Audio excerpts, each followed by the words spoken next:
Hi, Yenis, and welcome. If you're new around here, welcome to a Yin Yoga podcast. And for those of you that are familiars, welcome back. So today I wanted to talk about the concept of being uncomfortable in a Yin practice for our own practice, but also as a teacher, and how that's actually a key to growth and also not something to be avoided. So we'll get into that in just a few moments. But before I do, I wanted to read a little, not really a podcast review, more of a comment from a Facebook group. This is by Brittany Laura. Thank you, Brittany. In the Facebook group, somebody had asked about Yin Yoga books. And she says, I found a Yin Yoga podcast with Nick Danu incredibly informative. I learned more from listening to her podcast than I learned in my first Yin Yoga training. That is awesome. Thank you, Brittany. And that makes my heart happy because the primary reason for putting this podcast out was to be of service to teachers. I'm sure there are some of you that are not teachers listening. Well, you are also welcome here. But yeah, I wanted really this to be a resource for either new teachers that are considering Yin training or teachers that are new and have Yin training, or even experienced teachers. There's probably been, I know there's been, because I've heard lots of food for thought, even from experienced teachers about Yin when they listen to certain episodes. So thank you for that feedback. If you are not new around here, if you've been here for a little while, I would be super grateful. First of all, if you haven't followed or subscribed to the pod, what you waiting for? Take a moment to do that, whether you're on Apple or Spotify or wherever you listen. This really helps the show. The more sort of followers and subscribes we have, the more that Apple or Spotify or whoever is going to push this out in the search. If you've already followed and subscribed, thank you very much. If you would be willing to leave us a 5-star rating or a written review or both on Apple, that would be great. On Spotify, you can only do stars, but on Apple, you can do stars or you can do a written review. I would be super grateful for that. And if you're thinking right now, Nick, I've already done all the things. I have already offered a review. I have already subscribed. And there's 2 other little things that you could do that would be helpful. One is to take a screenshot of this and share it in the socials. So you could tag me at Nick Danu Yoga or Yin Yoga Podcast at Yin Yoga Podcast so I can share the love. So taking a screenshot of the episode, sharing that in your Instagram stories, that would be awesome. Or just share it with a teacher friend. If you've got a colleague or a friend that you think would resonate, send them an episode. The more the podcast grows, the better able I am to keep going with the podcast and to serve you, the listener. The other thing to mention is that, did you know, dear listener, that I take requests? I do, just like a DJ. So if you have a Yin Yoga question or a Yin Yoga topic idea that you would love me to cover, please reach out to me in the DMs on Instagram and let me know. Or if you are watching this on YouTube, you can leave it in the comments. If you're on Spotify, there's comments now too. So you can leave me show ideas in the comments. If you're on Apple, just find me on Instagram and send me a DM with what is your question or topic idea that you would like me to cover. Now, to be clear, I'm not asking for guest recommendations. This is an invitation-only podcast at this point, but I am asking for subject matter. And if the subject matter that you offer is not something that I can speak to, if it's beyond my scope of experience, understanding, education, I will find a guest and I will bring them on. Okay. The final thing to remind you about before we dive in is that I have the soul of a mermaid and the mouth of a sailor. So if you have small people around, grab some headphones now. These podcasts are adult language and adult subject matter. Okay. Let's talk about being uncomfortable.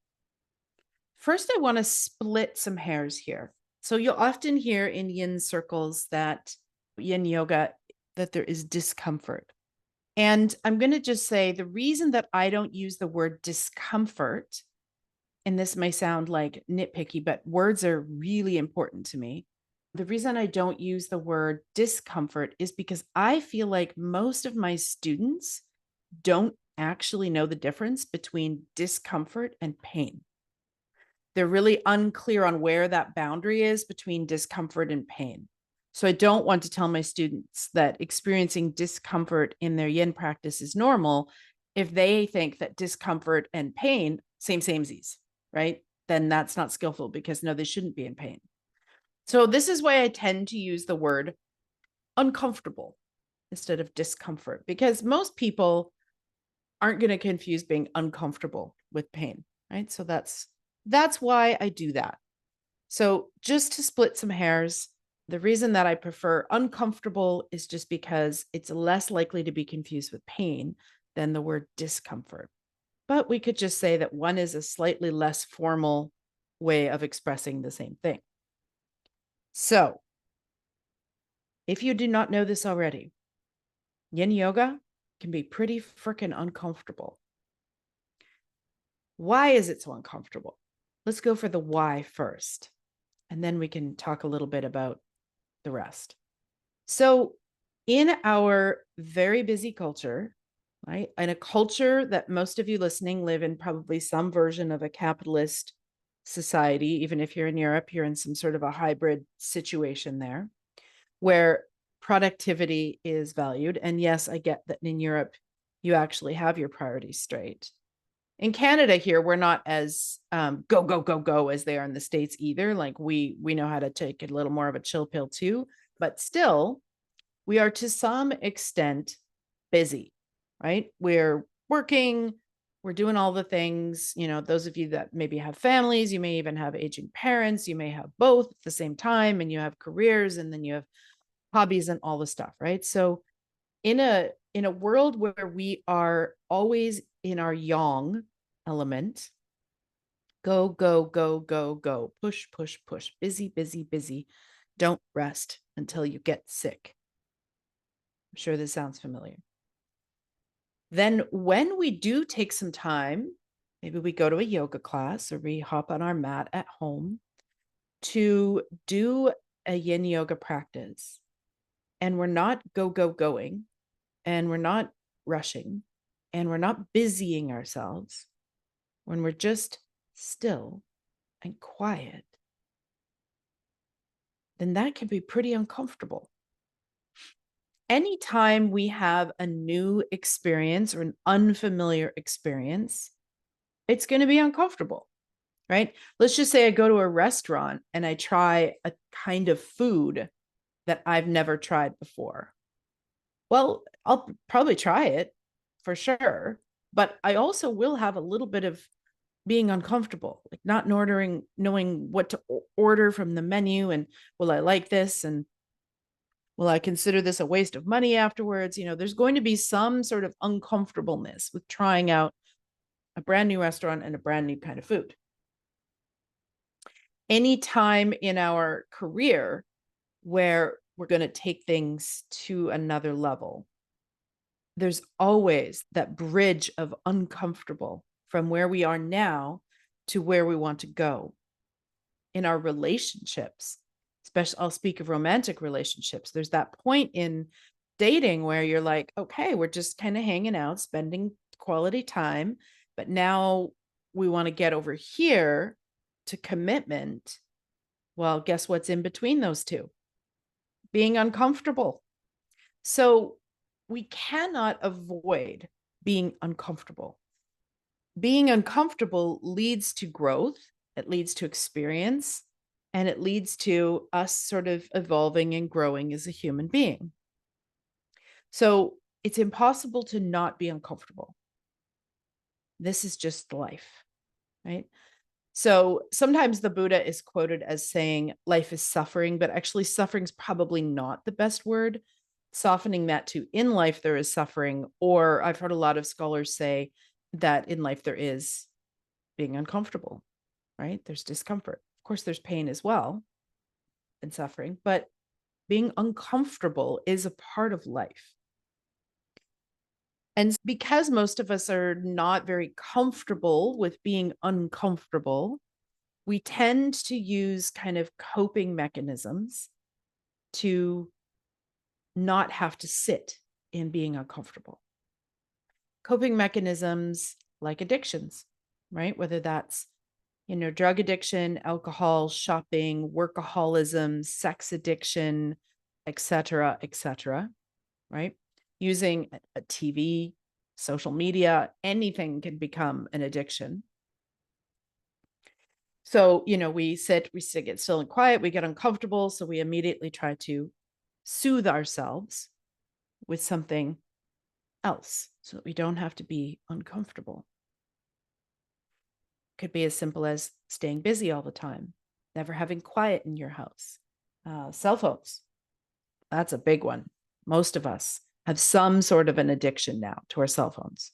And they're actually designed that way. They're designed to give you those little dopamine hits so that you keep coming back for more, by the way. This was not accidental.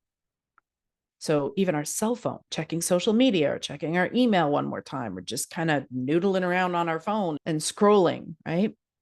These are just some of the many things that we use in our culture to avoid still and quiet.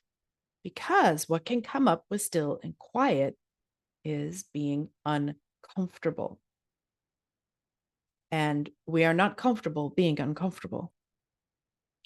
So sometimes this uncomfortableness is just boredom, right? It's just, I'm not used to being still and quiet. I'm used to always having something going, noise, talking, doing things, unless I'm sleeping. Even then, sometimes people are listening to things or, got stuff going on in their sleep. So we're not used to it. So when it happens, sometimes the uncomfortableness is just boredom, right? And I see this a lot in class.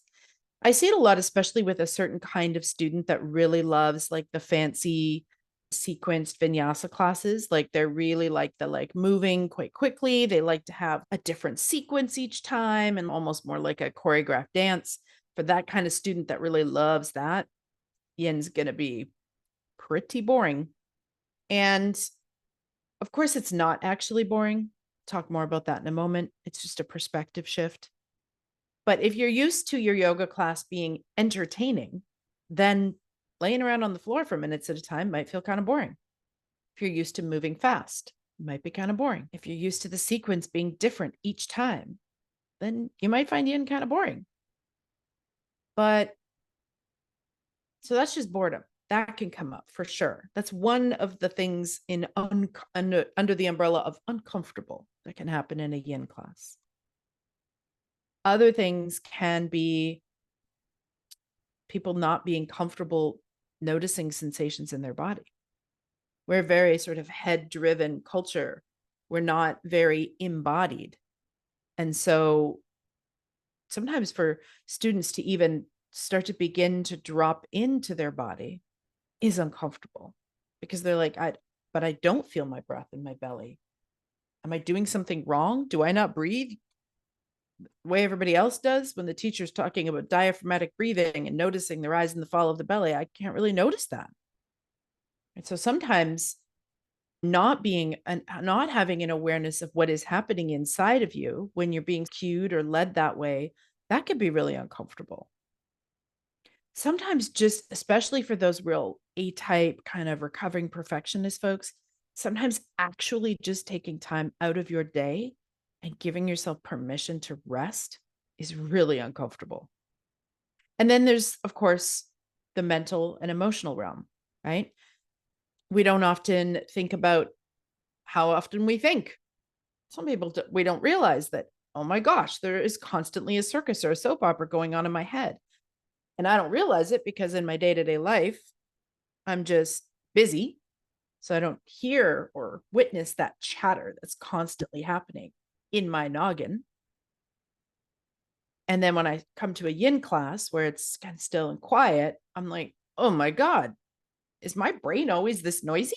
And that can be uncomfortable, especially if you think that the point of the practice is to not think, right? If you fall under this misconception and it is a misconception, by the way, that a meditation practice is designed to make you stop thinking, then of course you're going to be super uncomfortable when you go to a class and you're trying to focus your mind and you can't focus your mind and it's all over the place and it's zipping all over and it's like a circus or a soap opera in there. Of course, that's going to be uncomfortable. It's going to be uncomfortable even if you know more about meditation. But if you think that meditation practice and yoga practice is designed to create a mind that is like empty and void of thoughts, well, then, yeah, that's pretty uncomfortable. It's not, by the way.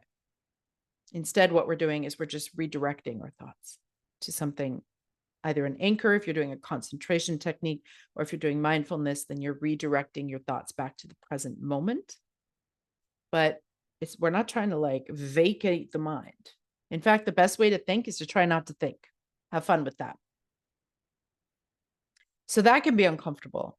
Just the fact that we're sitting quietly and suddenly keenly aware of what the heck is going on in our brain and how much is going on in our brain and how noisy our brain is and how it's talking all the time.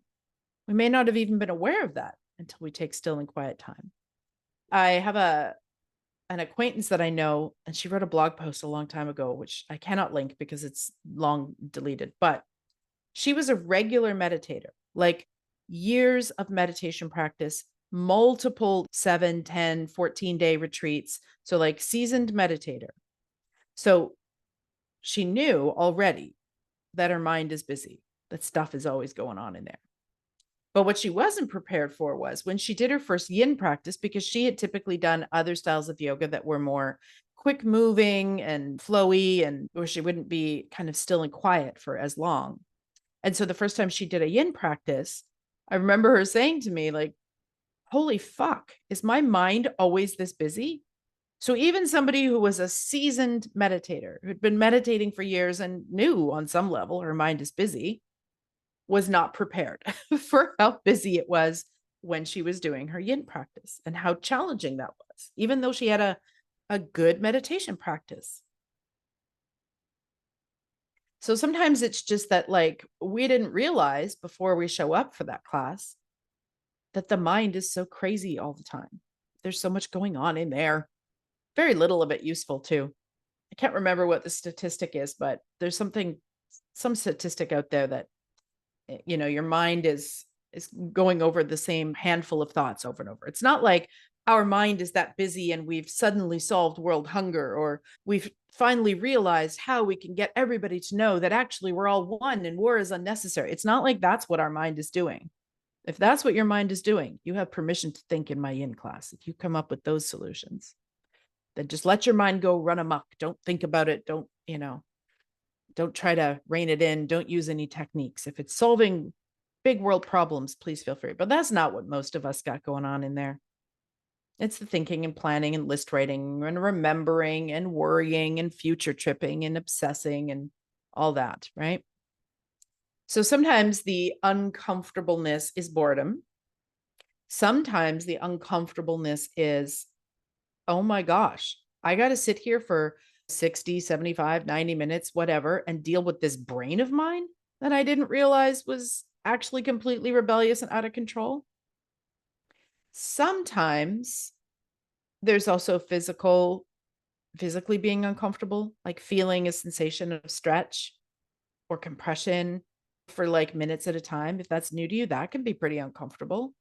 Now, it shouldn't be painful, but it can be uncomfortable. Be like, oh, here I am. There's my hamstring again. And sometimes this being uncomfortable can be something that's, a bit bigger and a bit deeper and a little bit not so easy to deal with or talk about. It might be trauma, right? So sometimes our students or ourselves, maybe when we get into a still quiet practice, that can activate some PTSD for some folks. So that can happen. There's a certain percentage of the population, I know because I work a lot with people with anxiety, who at least think that they need to be really active physically when they're feeling very anxious. There's this sort of frenetic energy. And so settling and being still is like, you can't even do it, right? And there are ways to do it. We got to burn some of that out first. And I don't mean like we have to do a big vinyasa flow. There's some simple tapping, shaking, humming. There's lots of way better ways to get that movement in before you settle into stillness than cranking out a heavy duty flow class right before yin. So there's all kinds of other ways. But sometimes if people don't know that, or if they don't know that actually anxiety is kind of a normal part of the practice, that like just because you're in a yoga room doesn't mean you're suddenly not going to be anxious. If you were anxious before you came, if you tend to struggle with anxiety, then you're also going to be anxious when you're in the class. Now, luckily and hopefully, there's a skilled teacher that can help create a container of brave space for you to either let some of that go, get into your parasympathetic nervous system, or observe it and understand that it is just part of what is right now. So sometimes anxiety can be a big one. Trauma can be a big one. And I'm sure I'm missing some ways that we can be uncomfortable in a yin class. And I've already talked a little bit about just being uncomfortable in our lives, right? Like anytime we're about to do something new, right before growth is that ledge of uncomfortable. If we back away from the uncomfortable, we never grow. We never change. We never expand our minds and our thoughts and our ideas and our life. We get stuck. We get stagnant. We don't want our lives or our body or our chi to be stagnant. We want it to have that free, smooth flow, which might mean we have to be a little uncomfortable. So this is just if you're a student listening, or if you're a teacher, maybe in your own practice, you've experienced some of this sort of discomfort or in your life. I mean, I've experienced lots of uncomfortableness in my daily life. Starting this podcast initially was uncomfortable because not only did it mean there was a learning curve, like how the hell do I make this microphone work with my computer? How do I edit this? Where do I put it online? How do I make it so it just shows up in people's players? Like none of this was something I knew. None of it. The worry about maybe eventually running out of topic ideas, like all of this was there when I wanted to start this podcast. And yet I knew that on the other side of that being uncomfortable was growth, right?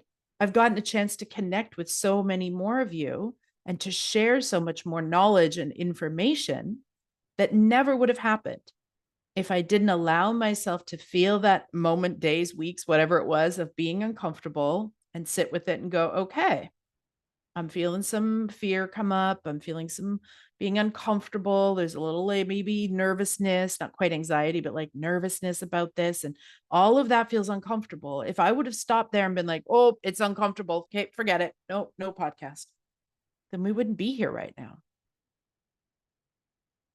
If I hadn't, when teachers way back in the day, about 10 years into me teaching, so at the time of this recording, just over 10 years ago, if I hadn't been willing to step up when teachers came to me and said, you seem to really kind of have your shit figured out with this yin yoga business. Do you have a training? If I hadn't been like, huh, it's an interesting new challenge for me. When did I go from being a brand new teacher to teachers wanting to train under me? When did that happen? If I had just gone with my uncomfortableness of like, ooh, can I do that? How could I do that? What would I put in? What would I leave out? You know, if I wasn't willing to do all of that uncomfortableness, I wouldn't have my yin training.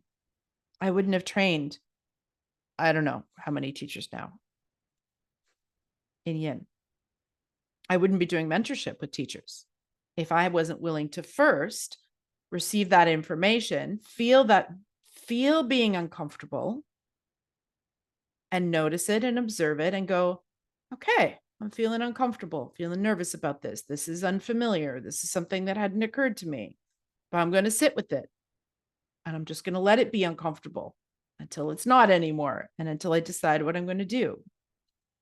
So one of the best gifts that my meditation practice has given me, more so than movement forms of yoga, I would include yin in this category of meditation as well, is the ability to witness my mind. Before I started meditating, I had no idea what my mind was doing. My mind was just running amok. Now, I'm not saying my mind doesn't run amok. It still does. But the difference is now I can step back and I can observe it and I can go, oh, look at that little circus going on in there. Look at that circus. Look at that, soap opera going on in my head. Here I am, writing lists, worrying, analyzing, thinking, planning, obsessing. So the biggest gift of my practice has been giving myself the ability to pause and to witness those uncomfortable moments instead of jumping over them, shrinking back to get away from them, or distracting myself from them. So when we distract ourselves all the time from our discomfort, then that's of course going to show up in our yoga practice. If every time we're uncomfortable, we're on our phone, we're, watching Netflix, we're eating food, we're whatever it is, whatever you use to kind of like, whether it's scrolling or feeding or drugs or alcohol or sex or, who knows what it is. We've all got our thing that is our kind of like, if we're not conscious of it, that could be our go-to, that could become an addiction. If we do that every time we feel uncomfortable, then we never get comfortable with being uncomfortable. Now, when I say being comfortable with being uncomfortable, I don't mean that I enjoy being uncomfortable, but I'm able to be curious about it. And I'm able to observe it. And I'm able to analyze it. And I'm able to feel it. And this is where growth happens.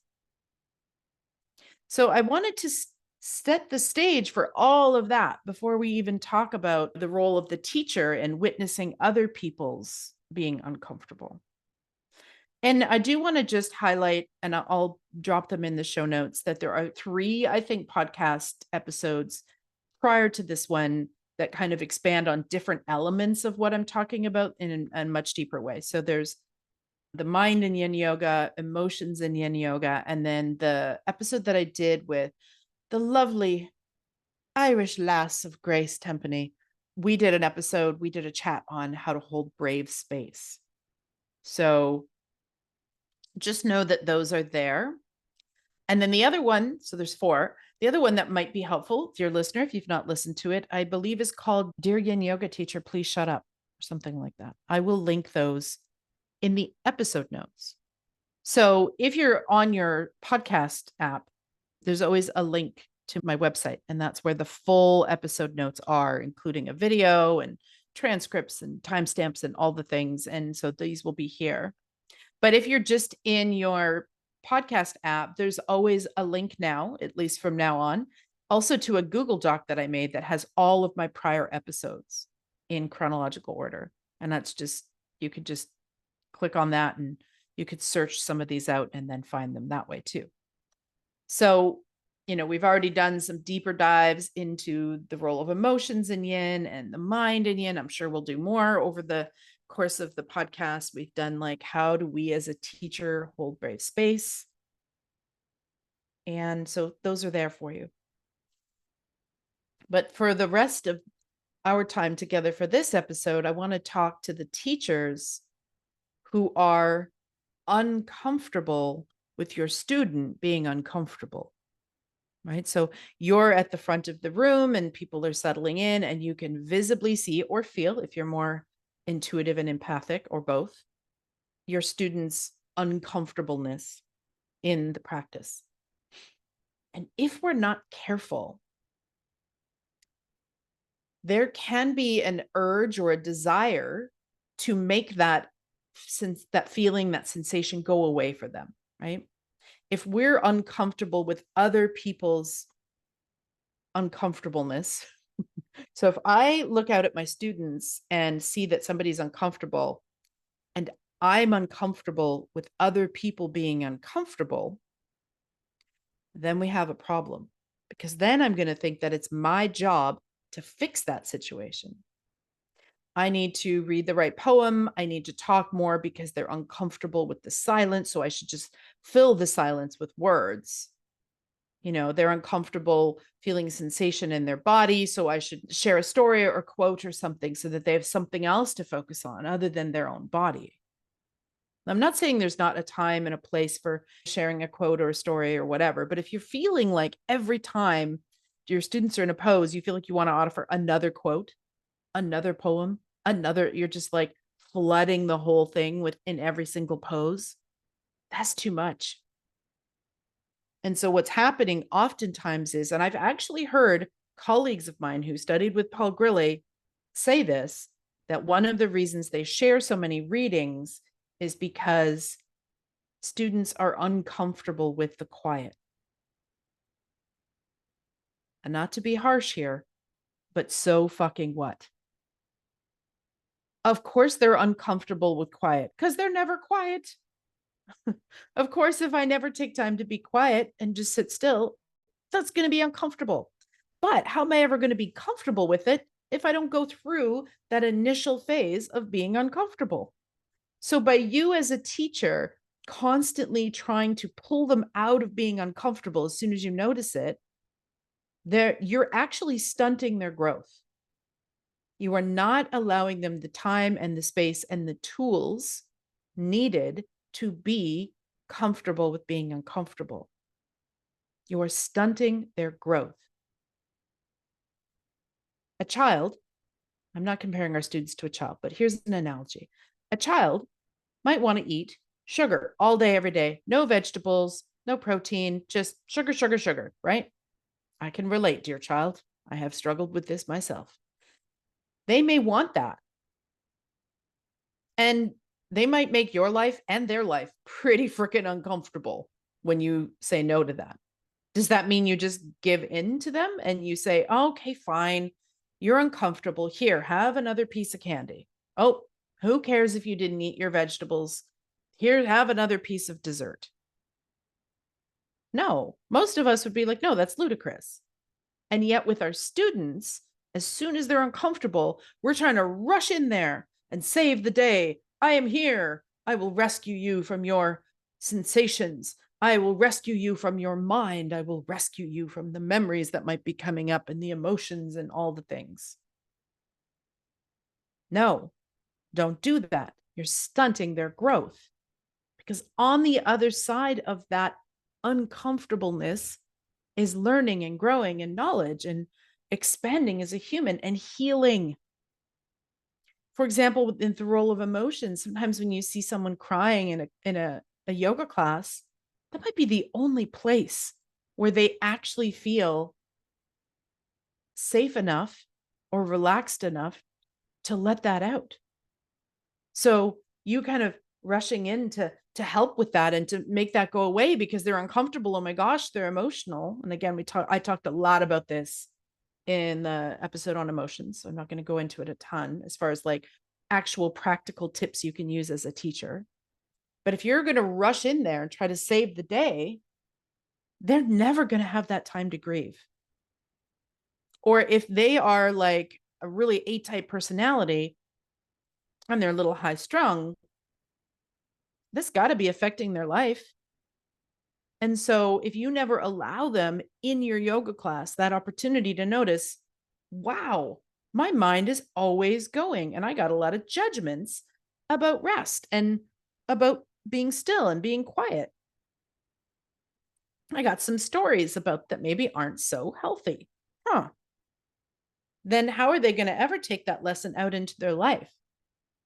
Right? So the yoga mat and the yoga classroom can be such a transformative time for not just our body physically, but for also having these little aha about our life, our process, our mind, our body, the way we're living our life, that then they can take out into the real world when they're off of their yoga mat. And if you as a teacher are stopping that process every time somebody gets uncomfortable, that's a problem. So, dear teacher, if you're listening to this and you're like, oh, okay, you got me. Here's what I would like to say. And I say this with so much love. If you are uncomfortable with other people's being uncomfortable, sit with that. Yeah. Because part of what you're trying to do You may think you're doing it for them, but by you rushing in to save your student from them being uncomfortable, actually what you're doing is you're just trying to fix your own state of being uncomfortable. You're uncomfortable with their state, so you're going to fix their state so you don't have to be uncomfortable. Guess what, dear teacher? On the other side of your discomfort, also growth. And I speak from personal experience here. Right? Due to my family of origin and all kinds of things that probably don't need to talk about on this podcast, I was totally codependent for so many years. And so that for sure would have been my nature. Rush in, save the day, fix things, make it better, right? Because that was a role I had to take on as a child. I had to be the caregiver or the parent to some extent. And so I had to notice that as I became an adult and deal with that.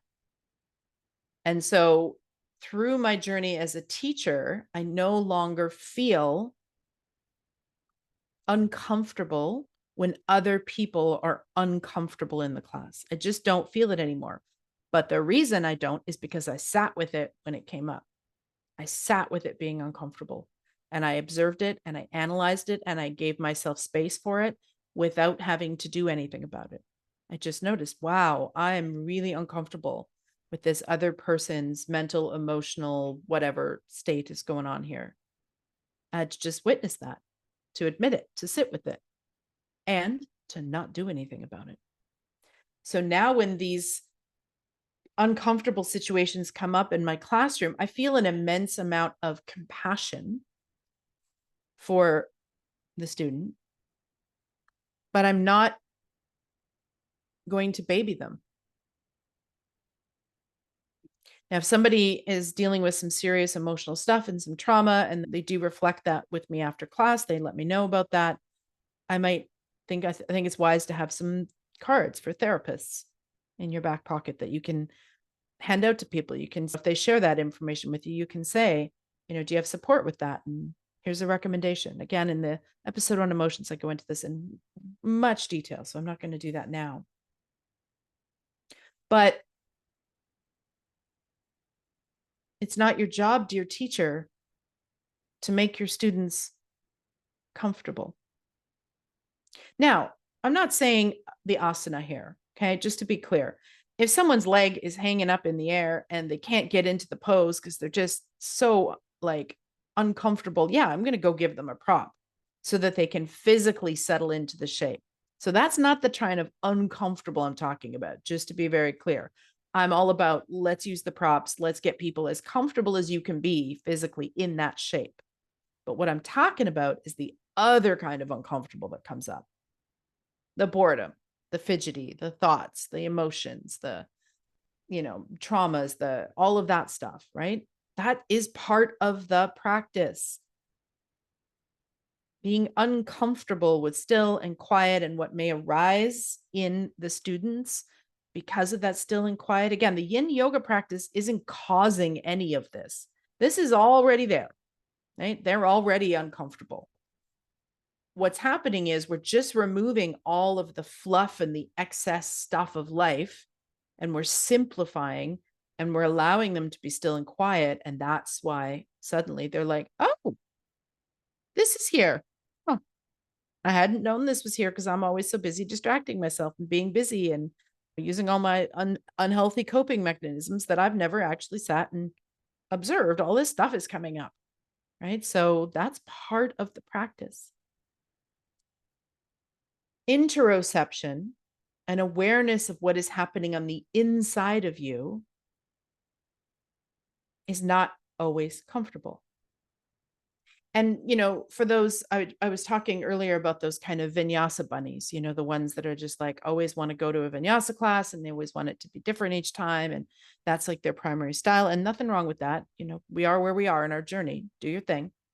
But for that particular kind of student, that still quiet kind of, didn't we do this pose last week thing can be uncomfortable, then it's your job as a teacher with your skill level to guide people, to introduce people to the myriad of things that are happening in that moment.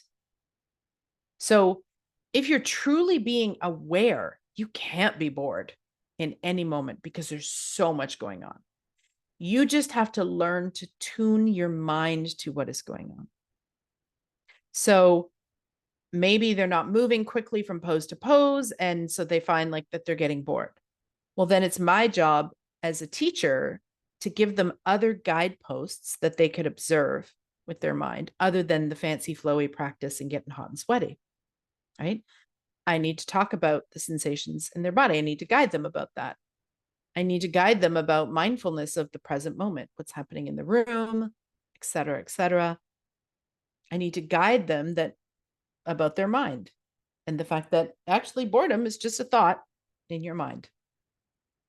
I need to give them some cues as to ways that they could cultivate interoception and awareness of what is happening inside of them, rather than a sort of a more external, flashy, fun, kind of vibe that they're used to in their class.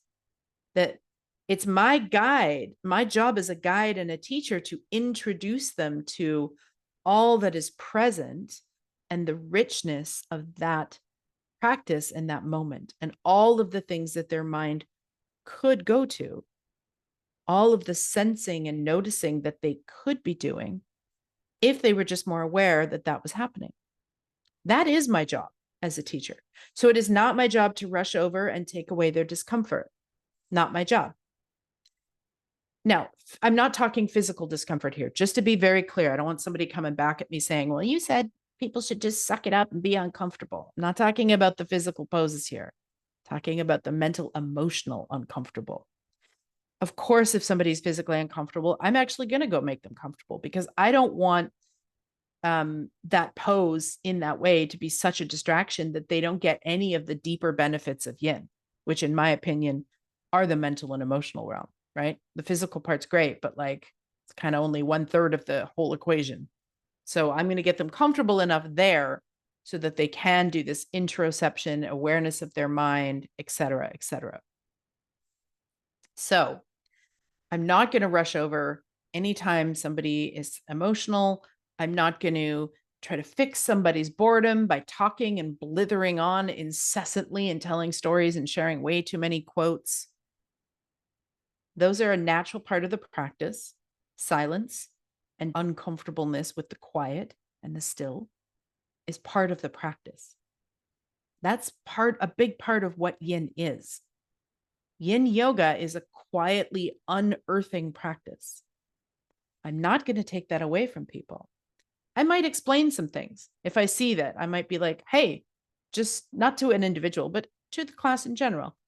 Boredom, kind of part of this practice, because we don't spend much time being still and quiet. So I'm going to normalize these things as I see them arise, right? Sometimes emotions come up in a yin practice because we haven't allowed ourselves any time to be still and quiet and process them. And so when we are still and quiet, it's like, oh, there's that grief that's been hiding there. Oh, hello, frustration, right? So I'm going to normalize and speak to these elements as part of our practice, because they are, but I'm not going to try to take them away. I'm just going to say, hey, dear friend, if this is happening to you, guess what? Part of the practice, normal. It happens. So they know that they're not, the only one in the room with a busy brain. I'm going to normalize all of it, but I'm also not going to take it away, because it's what they need to go through in order to grow.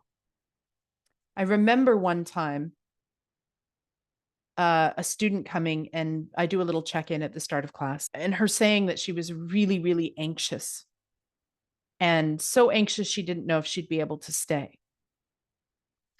And I said to her, well, now that you've said that, you will be able to, because you've acknowledged your discomfort. You've acknowledged your urge to want to run, to leave. I didn't say all this, but I just said, now that you've claimed that, or now that you've said that, you will be able to. And I also pointed out that like the goal of yoga isn't to push a magic easy button and have our anxiety fly out the window. It doesn't work that way. If we came into the room anxious will be there when we practice. It might only be at the start. Maybe they feel much better after, maybe not. We don't know. Everybody's on their own journey. just saying, I'm so anxious that I feel like I need to leave was already half of it for her, because she was like, I'm feeling a lot of discomfort, and I'm acknowledging that this discomfort is here. I'm seeing it. I'm witnessing it. I'm verbalizing it. I'm claiming it. I'm feeling anxious. I'm feeling uncomfortable because I'm feeling anxious. And sure enough, that is why she was able to stay, because she now knew that this state of anxious came in the door with her, would be with her in the practice, maybe for all of it, maybe for part of it. And that all she needed to do was take a step back from that and witness that state and be present to it without feeling the need to flee. And after class, she did come up and say she felt so much better. She was able to work through that and feel much calmer and more relaxed afterwards. That doesn't always happen, though. We can't get attached to that idea. Yoga's not a magic pill.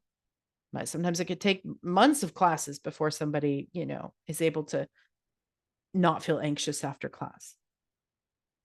But again, the reason that she was able to is because she was observant enough to see that she was anxious, to claim it, to talk about it, to shed the light on it, so that then she could just observe it. If you don't give your students an opportunity, please normalize things for them. Absolutely. If you see things happening in the room, it's fine to say to the group, sometimes emotions come up in this, or if you find that your mind is really busy, like, welcome to the human family. Like, it's good to normalize these things and then take a step back and allow them to have their process and their experience and any uncomfortableness that will arise from that, without feeling the need to fix it or take it away with your words and your chatter and all the other things that you may be told to do. So if you're a teacher who notices, maybe you didn't notice it until you listen to this episode, and now you get, a chance to notice. If you got a chance to notice here, I am actually really uncomfortable when the students are uncomfortable. I do feel that pull to fix it and make it go away. And you might think it's because you're a healer and you're a good person and la la la. I'm sure that's true, but also you're trying to get rid of your own discomfort. Because when you make someone else more comfortable, you don't have to witness and observe them being uncomfortable. So this might be an aha for you as a teacher. You might be like, holy shit, I am uncomfortable with other people's discomfort. I do want to rush in and fix it. And that's actually because I'm uncomfortable. Now you have an opportunity to observe your students being uncomfortable. I'm not talking physically again here, just to be clear. I'm going to bang on that drum a few times. Talking about the mental and emotional stuff, whether it's boredom or trauma and everything in between. You can witness your student being uncomfortable. You can normalize it, let them know this too is part of the practice. And then you can sit with your own discomfort and not want to rush in and fix it.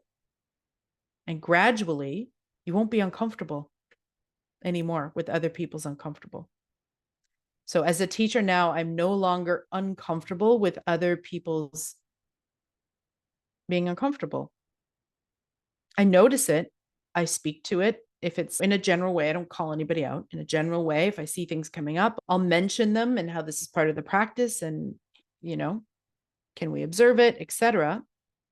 And then I let them have their experience, and I just hold compassion for them without feeling the need to fix it. So, Yin Yoga is uncomfortable. Practicing it can be uncomfortable for the practitioner. Teaching it can be uncomfortable. Witnessing other people in their uncomfortable can be uncomfortable. All of this is uncomfortable. But on the other side of being uncomfortable is growth, is transformation, is knowledge, is wisdom, is healing. But first, you got to get in the uncomfortable. All right. Somebody should have a sip of tea for every time that I said the word uncomfortable in this and let me know how many times it was. But I think that's enough of that. Again, if you want more on this vein, the mind in yin, emotions in yin, how to hold brave space, those are all good ones to listen to. I will put some links in the blog post on my website to those other episodes, but also in your actual podcast notes, you have a link to the Google Doc that I have, which has all of the episodes chronologically thus far. So you can also search them out that way. Okay, dear teacher, if you're feeling a little uncomfortable, well done then. This is where we begin to grow. And of course, if you need support as a teacher, either get a mentor or maybe even your own therapist. This is a good place to talk to your own therapist about this feeling of being uncomfortable with other people's uncomfortable. Or if you just feel like you don't have the skills to deal with other people when they're uncomfortable, these are things that you can get from mentorship and from therapists and things like that. I hope that this was helpful. Please let me know if you are watching on YouTube. Some comments below. Let me know how this landed. Or if you're on Spotify, if you're on Apple, feel free to just message me on Instagram. And until we meet again, bye for now.